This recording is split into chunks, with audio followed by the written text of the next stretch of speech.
And away they go. On the way then to the first of the 18 fences. Frosty Heights, the grey, one of the first to show, with Upton Centurion on the inside in the pale blue jacket. Little to choose between those two. They're just racing ahead of Grove Pride. On the outside is Carpincho, followed by Namarco.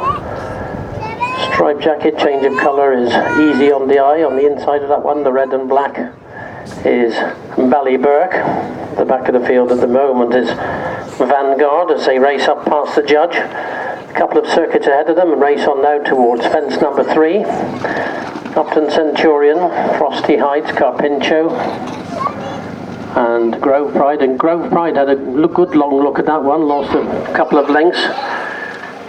The mid-div is Namarco towards the back of the field, or Vanguard, Easy on the Eye, and Ballyburke as they take this one.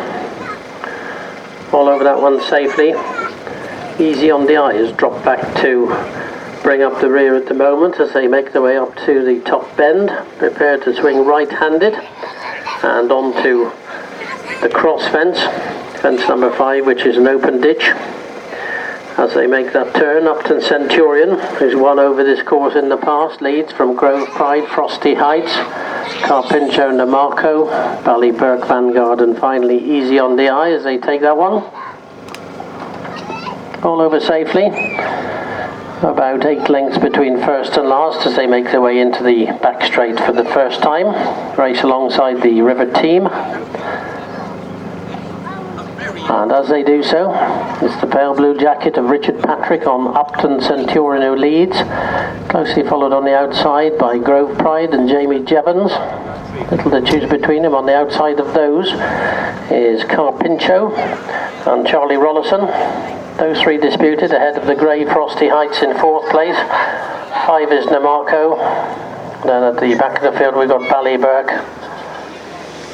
and also Vanguard, and still towards at the back is the change of colour on Easy on the Eye. So racing away from the river now and on towards, it's quite a long run for the previous fence to this next one. The next one being fence number 8. And up front, Grove Pride racing now on the inside of Carpincho. Little to choose between those two. They're about 3 lengths ahead of Upton Centurion. A similar distance back to Namarco. Then Frosty Heights has lost a place or 2. That one's followed by Vanguard, Easy on the Eye, and Ballyburke now relegated to last place. So all 8 of them still going as they turn out of the back straight and race back towards us. Still over a circuit to go. They've just completed 1 circuit. On the inside, Grove Pride, on the outside Carpincho, Upton Centurion close up in 3rd place. So they take this one, little to choose between the 3 of them there. Upton Centurion in the pale blue on the inside, the dark blue on the outside Carpincho. Pink and lilac colours, big white face, in the middle is Grove Pride. Then making a bit of headway again on the outside into 4th place is Easy on the Eye. Namarco's in 5th. Then Frosty Heights, Vanguard, and at the back of the field in the red colours is Ballyburke, but that one's only about 7 lengths behind the leader, if that, as they come on to this 11th fence. Grove Pride, still a little bit slow there. So it was on the first circuit. So Upton Centurion, Grove Pride, Carpincho, from Easy on the Eye, Namarco, Vanguard, Frosty Heights, and Ballyburke, as they quickly come on to the 12th fence, all safely over. Grove Pride, Carpincho, and Upton Centurion.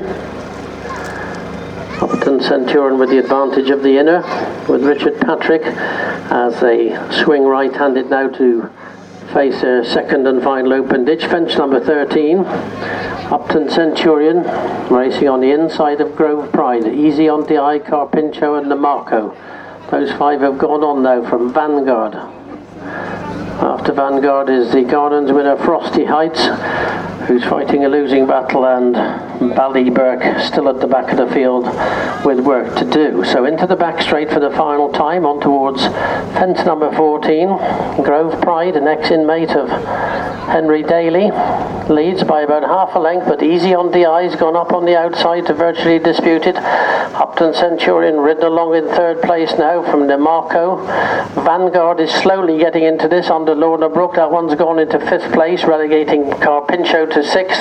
Frosty Heights trying to rally, and Ballyburke's at the back of the field 10 lengths off the lead as they take this fourth fence from home. And up front, Grove Pride and Easy on the Eye, about a length and a half in front of DeMarco, and Upton Centurion, Vanguard, Frosty Heights, and they're getting away now from Ballyburke, and Carpincho is beginning to weaken quite quickly now. So they've got 3 fences to jump, one more slightly cross fence before 2 in the home straight, and it is Grove Pride and Jamie Jevons. They come to this one, take it by a good couple of lengths from DeMarco, who's in second place. One who's weakened incredibly quickly is Easy on the Eye. So as they race out to the back straight with just these 2 fences to jump, Grove Pride on the inside, on the outside is DeMarco. They're clear of Upton Centurion, Vanguard and Frosty Heights. So here they come to 2 out. Grove Pride with the big white face on the inside, on the outside DeMarco. Very little to choose between the 2 of them. They're clear of Upton Centurion and Vanguard. Easy on the Eye and Carpincho have pulled up before that one, but they're racing now towards this final fence. DeMarco on the outside, Grove Pride on the inside. Grove Pride the better jump at that one. Goes on for Jamie Jevons from DeMarco and Upton Centurion as they race up to the judge. Grove Pride, DeMarco tried to challenge again on the outside. We'll leave that one to the judge. Upton Centurion rallying in third from Frosty Heights, Vanguard and Ballyburke.